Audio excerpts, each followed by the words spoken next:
सफर में मुश्किलें आए तो हिम्मत और बढ़ती है।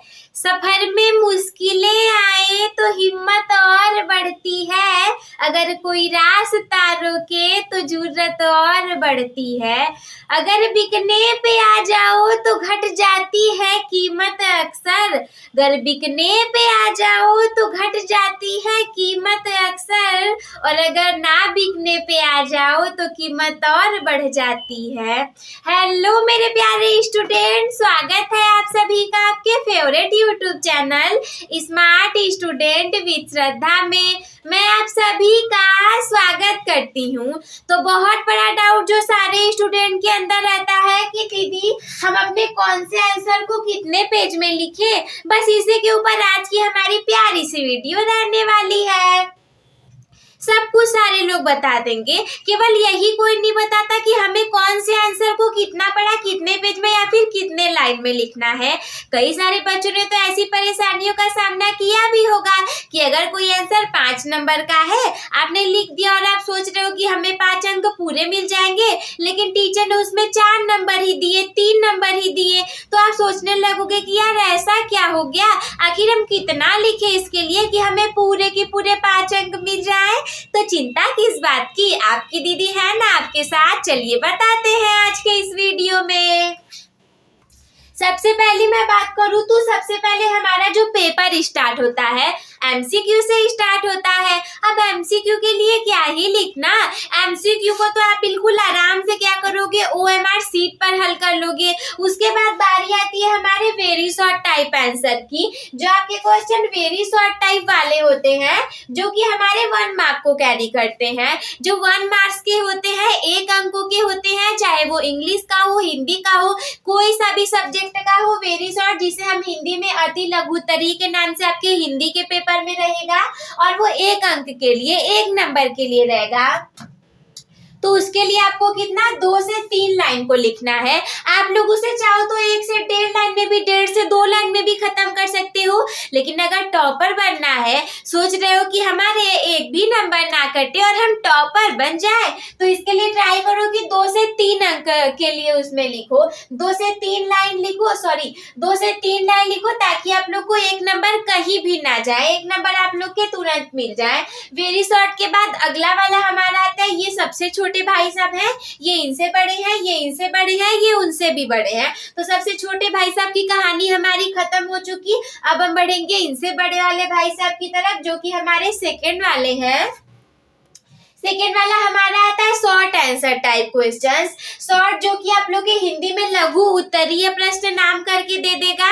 लघु उत्तरीय शॉर्ट वाला रहेगा, वो मैं बता रही हूँ कि हिंदी में, इंग्लिश में, कोई से भी सब्जेक्ट में हो, और अगर वो आपके 2 से 3 नंबर को कैरी करता हो। अगर वो 2 से 3 नंबर के लिए आया हो तो उसके लिए आप लोग को क्या करना है, आधे या फिर 1 पेज को लिख देना है। 2 से 3 नंबर का रहेगा तो आप लोग को आधे या फिर 1 पेज में उसे कंप्लीट कर देना है। जैसे कि ये हमारी कॉपी है और इसमें आप लोग को 2 या फिर 3 नंबर के लिए लिखना है। तो जब भी लिखोगे इतना में ही आप लोग कंप्लीट कर लोगे। या फिर अगर चाहो कि हमें, अगर मान लो 3 अंक का है, तो आप इसमें पूरे 1 पेज में भी इसको कवर कर सकते हो। तो ये हमारा सेकेंड वाला भी हो गया। अगला थर्ड वाला हमारा है, एक ऐसा शॉर्ट के बाद भी एक आता है, जो कि शॉर्ट और लॉन्ग के बीच में का होता है, जिसे हम मध्यम उत्तरीय प्रश्न बोलते हैं। दीदी हमने मध्यम उत्तरीय तो सुना ही नहीं। कोई बात नहीं सुने तो इतना तो पता होगा कि 5 या 7 नंबर के भी आपके में प्रश्न आते हैं।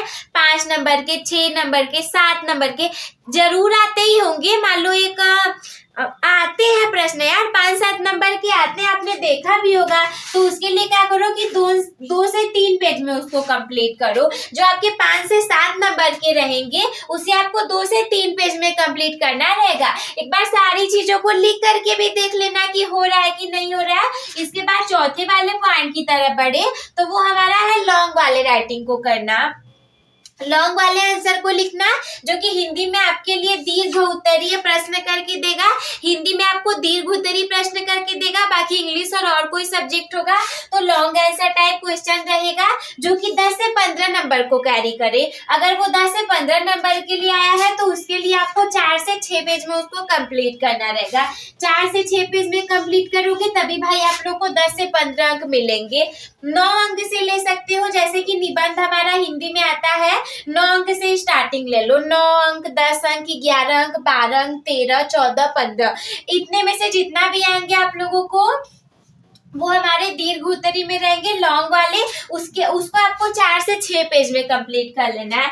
इसके बाद 5वां वाला एक और हमारा आता है जो कि हिंदी और इंग्लिश में निबंध, जिसे हम बोलते हैं ईजे के नाम से। ईजे भी आता है हमारा ना निबंध करके। तो देखो निबंध हमारे 2 टाइप के होते हैं, हमें तो एक ही पता था भाई साहब। मैं आप लोग को पेज को लिखना बता रही हूँ तो उसके अकॉर्डिंग मैंने सारी चीजों को लिखा हुआ है।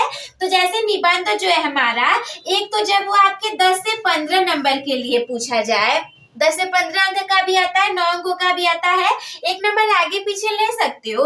और एक जो कि 20 से 30 अंकों का आता है। 20 से 30 अंकों का तो मुश्किल ही है, लगभग आप लोग के 10 से 15 अंक वाले ही आएंगे। तो क्या करो कि जब 10 से 15 अंक वाला पूछा जाए तो उसमें 6 से 7 पेज को कवर करो। 6 से 7 पेज लिखोगे तभी जाके 10 से 15 अंक मिलने वाले हैं। इसके बाद सेकेंड हैंड अगर आप लोग को 20 से 30 अंक का निबंध है तो उसके लिए 8 से 12 पेजों को भरना पड़ेगा। 20-30 नंबर ऐसे ही थोड़ी ना मिल जाएंगे, 8 से 12 पेज तो आप लोग को भरना ही पड़ेगा।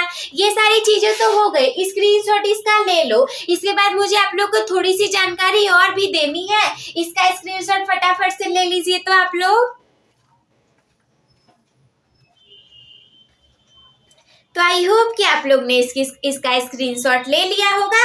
अब मुझे आप लोग को और भी जानकारी देनी है, फटाफट से मैं उसे बता देती हूँ। तो जो आप लोग को एक्स्ट्रा नॉलेज देनी थी वो क्या है कि बाकी सब तो ठीक है, इतने नंबर का पेपर रहेगा हमारा, इतनी सारी चीजें रहेंगी, वेरी शॉर्ट को हम इतने प्रश्न में, इतने लाइन में, इतने मतलब पेज में लिखेंगे, और लॉन्ग को शॉर्ट को इतने लाइन में, इतने पेज में लिखेंगे। लेकिन यहाँ पे कुछ और जानकारियां भी है जो कि आप लोग को बताना मुझे बहुत ज्यादा जरूरी है। अब वो जानकारियां कौन सी है, जैसे कि कुछ ध्यान देने योग्य बातें भी मैंने आपके लिए लिखी हुई है। ये ध्यान देने योग्य बातें क्या है, बहुत ज्यादा इम्पोर्टेंट है, तो इसके ऊपर हम स्टार लगा देंगे। आप लोग को बाकी सारी चीजों की तरह इसको भी नोट डाउन कर लेना है। सबसे पहली बात क्या है कि क्वेश्चन की आवश्यकताओं के अनुसार आंसर लिखें, यानी कि क्वेश्चन की नीड के अकॉर्डिंग। सबसे पहले देखो वो सारी चीजें ठीक है, बट आपका जो क्वेश्चन रहेगा पहले प्रश्न को ध्यान से पढ़ो कि उसमें दिया क्या है, हमें लिखना क्या है, उस क्वेश्चन में कौन से आंसर लिखने की हमें जरूरत है, मेन जरूरत क्या है उसको लिखने की। तो क्वेश्चन की आवश्यकताओं के अकॉर्डिंग, आवश्यकताओं के अनुसार आप लोग को क्या करना है कि आंसर को लिखना है, ठीक है। इसके बाद सेकेंड वाला क्या है कि आंसर को स्पष्ट एवं संक्षिप्त रखें। आपका जो उत्तर होना चाहिए, आपका जो उत्तर होना चाहिए वो कैसा होना चाहिए, बिल्कुल स्पष्ट, यानी कि एग्जामिनर को नंबर देते समय ऐसा ना लगे कि इसने कैसा लिखा है कि मैं नंबर ही नहीं दे पा रहा हूँ, मतलब कि 5 में से 3 से 4 नंबर दे, ऐसा नहीं रहो। एकदम स्पष्ट अपने आंसर को इतना ज्यादा स्पष्ट और संक्षिप्त रखो ना कि आंसर आप लोग को बिल्कुल अच्छे से एग्जामिनर नंबर दे। इसके बाद तीसरा पॉइंट क्या है कि अनावश्यक जानकारी ना लिखें। जैसे कि देखो कि क्वेश्चन में लिखा क्या है, क्वेश्चन में दिया क्या है, हमें लिखना क्या है, पता है। अगर अनावश्यक जानकारियों को उसमें लिखने लगोगे ना तो आगे का जो पेपर है वो आपका छूट जाएगा। मतलब एग्जामिनर अनावश्यक चीजों को लिखने पे तो नंबर देगा नहीं, जो मेन चीज दिया रहेगा प्रश्न उसी को लिखने पे नंबर मिलेगा। मान लो पूछ दिया कि हमारे शरीर की सबसे बड़ी ग्रंथि क्या है, हमें पता है कि लीवर है, तो केवल इतना ही लिख दो कि हमारे शरीर की सबसे बड़ी ग्रंथि लीवर है। 1 अंक का है, आपने लिख दिया, 1 अंक आपको मिल जाएगा। लेकिन अगर आप वहीं पे सोचने लगो कि हाँ मैं लीवर क्या है, इसके कार्य कौन कौन से हैं, ये कौन कौन से सेक्रेशन करता है, वो सारी चीजों को लिखने लगूं, वो आएगा हमारी अनावश्यक जानकारी के अंतर्गत, जिसको कि लिखने से आप लोग को नंबर बिल्कुल नहीं मिलने वाले और आपका टाइम भी वेस्ट होगा, आगे का पेपर आपका छूट जाएगा। इसलिए अनावश्यक जानकारी आप लोग को नहीं लिखना है। चौथे वाले पॉइंट की तरफ बढ़े तो हमारा क्या है कि जैसे मैंने आप लोग को बता दिया कि इतने पेज में लिखना है, तो जो पेजों के नंबर यानी पृष्ठ की संख्या कि आपको कितने पेज में इस आंसर को लिखना है, उसको डिसाइड करने से पहले मन लग गया तो मतलब कुछ तो होगा ही। डिसाइड करने से पहले क्या करना है कि क्वेश्चन को केयरफुली रीड करें। सबसे पहले क्वेश्चन को ध्यान से पढ़ो, प्रश्न को ध्यान से पढ़ लो कि प्रश्न को हम पढ़ रहे हैं, हमें उसमें क्या लिखना है, क्या करना है, इसके बाद आप डिसाइड करो। जैसे मैंने लीवर वाला ही एग्जाम्पल दिया है, पहले प्रश्न को पढ़ लिया कि हाँ हमें लिखना है कि हमारे बॉडी के सबसे बड़ा ऑर्गन कौन सा है, ग्रंथि कौन सा है, तो उसके लिए हमने लिख दिया लीवर। तो आप लोग क्या करो कि केवल लीवर को ही वहां पे लिख दो ना कि हाँ यही लीवर के बारे में लिखना है। प्रश्न को सबसे पहले ध्यान से पढ़ लो, केयरफुली रीड कर लो, देख लो कि इसका आंसर हमारा केवल इतना ही है कि इसमें हमको केवल इतना ही आंसर देना है। अगर इससे ज्यादा लिखने लगोगे, पहले पढ़ लो फिर देखो कि ये हमारे कितने पेज में अटेगा, फिर आप सोचोगे कि पेज में नहीं, ये तो हमारे 1 से 2 लाइन में अट जाएगा, तो 1 से 2 लाइन में इसको लिख लो, नंबर आप लोग को मिल जाएंगे, बिल्कुल भी दिक्कत नहीं रहेगी। वही सोचोगे कि हाँ हम क्या करें कि इतनी सी चीज को बहुत ज्यादा पेज में लिख दें, तो ऐसे में तो प्रॉब्लम हो जाएगी। फटाफट से इसका भी आप लोग स्क्रीनशॉट ले लीजिए, ये भी बहुत ज्यादा इंपॉर्टेंट है।